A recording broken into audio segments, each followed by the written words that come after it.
রান্না বান্না শেষ করে সবাইকে ডাকতেছি খাওয়ার জন্য, কেউ আসে না। তারপর মনে হলো যে আমি আর কারোর জন্য ওয়েট করতে পারবো না। মাছটা ভাজা করছি, গরম গরম ঠান্ডা হয়ে যাচ্ছে। ডাল নিয়েছি আর নিয়েছি একদম শুকনো মরিচ। এখন আমি কারোর জন্য আর ওয়েট করতে পারবো না। মনে হলো যে আবার খাবার টেস্ট করে দেখি কেমন হলো।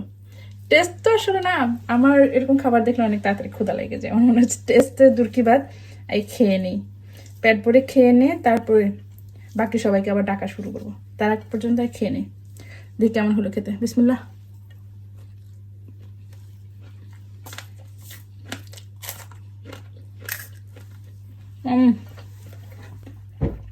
মাছ ভাজা কান্না ভালো লাগে, সবাই মাছ ভাজা পছন্দ, আমারও।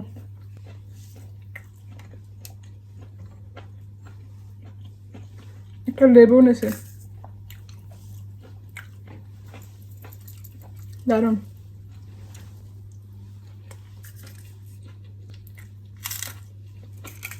আলহামদুলিল্লাহ,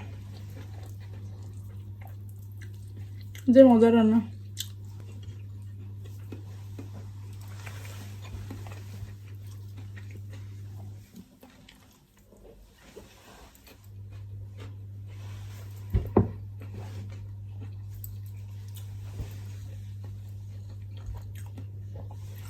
আলহামদুলিল্লাহ, অনেক মজা, দারুণ মজা।